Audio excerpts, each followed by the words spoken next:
Welcome back to another episode of Below the Apple Tree.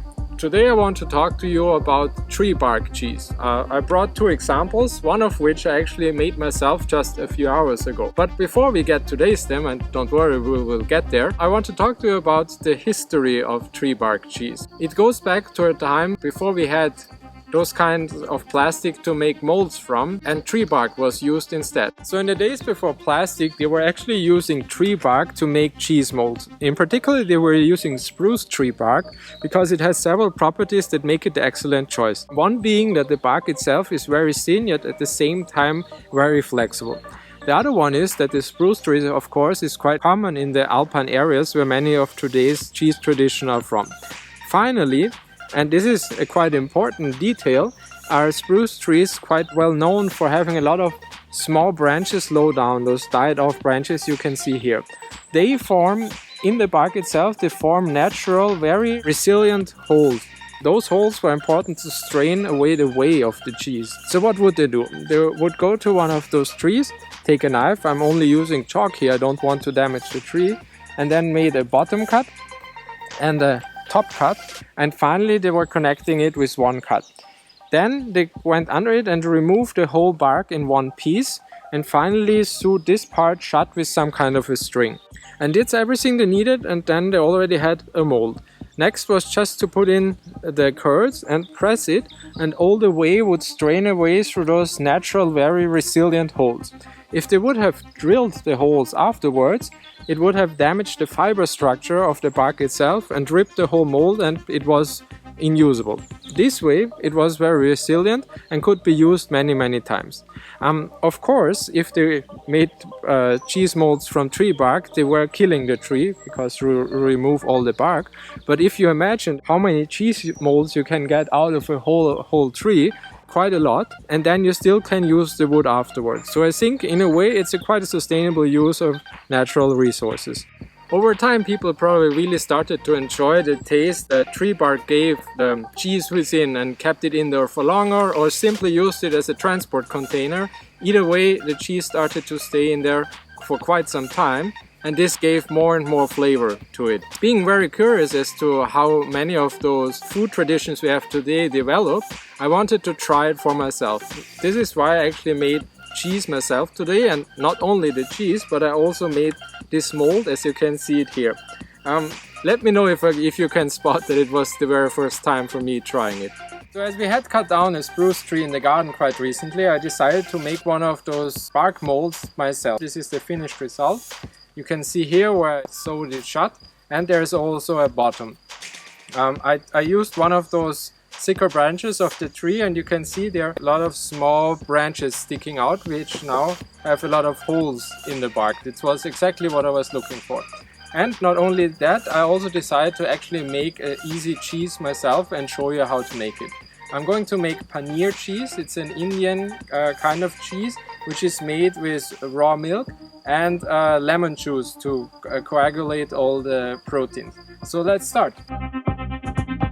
And now the milk, I use raw goat's milk.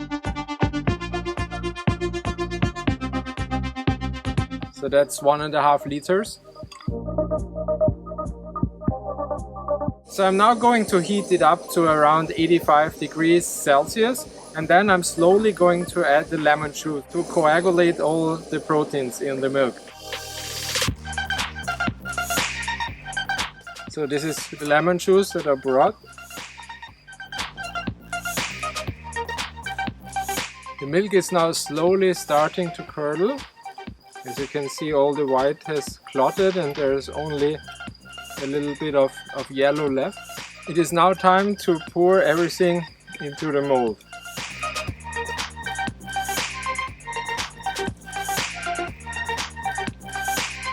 So as you can see, it's also my first time because the holes are a little bit too big. So for the next time, if I would make another mold, I would choose smaller holes. But okay, for a first try, I'm actually quite happy with it.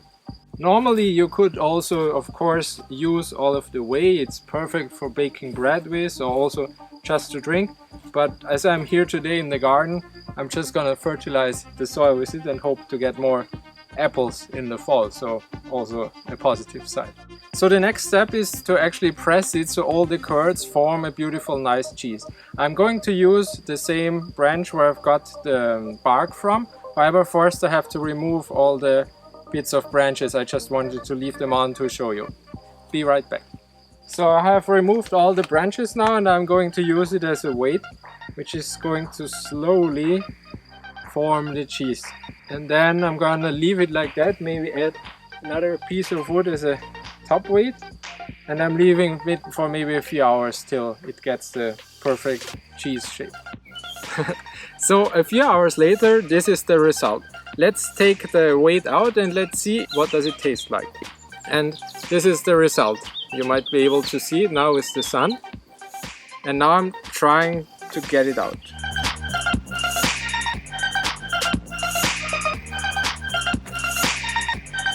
There you go, my first tree bark mold cheese, freshly made. I'm very curious to see what it actually tastes like. Oh, it has quite a good consistency, and it's quite white, but you can see a bit of darker areas in some places, which is probably from the bark, which already started to color it. So it smells like goat's milk or goat's cheese. Oh, not too bad.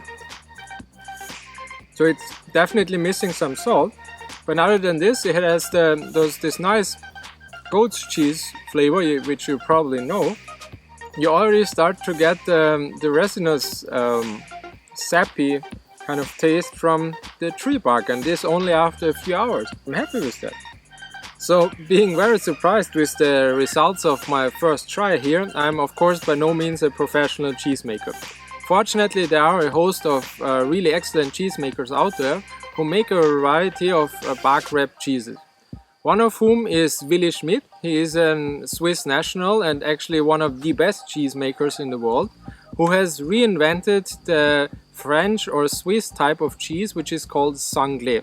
Sanglé is a French word and means belt, and normally refers to a soft cheese which is wrapped in a belt of bark. Willy Schmidt didn't like the taste of the bark itself because for him it was just too harsh, and that's why he's using now only the cambium of a tree. So the cambium is the outer nutrient conducting layer just below the bark and before the wood of the stem starts, which is quite soft and actually edible. And it has quite a delicate taste when compared to the bark. So he's wrapping his cheeses now. I have one here in this kind of cambium, which gives it a very fine flavor. But let's taste it ourselves. So let me try it here. So on the outside it's actually quite firm, but towards the center it gets more soft, the cheese, and it has a very strong flavor, which is bit musky as you would expect from a long-aged soft cheese, but then it has this wonderful resinous lemony kind of flavor which comes from the cambium, paired with a quite distinct nuttiness. I would go into the hazelnut direction actually. It's a really good cheese. This is what the actual professional version tastes like. So now you have found out a bit about bark wrapped cheese. If you want to learn more about how wood and trees influence our food, follow this channel, subscribe, like the video, or also read my book, The Flavor of Wood. See you next time in another installment of Below the Apple Tree. I will go now and put this in the oven and melt it and then eat it with dark bread. It's going to be delicious.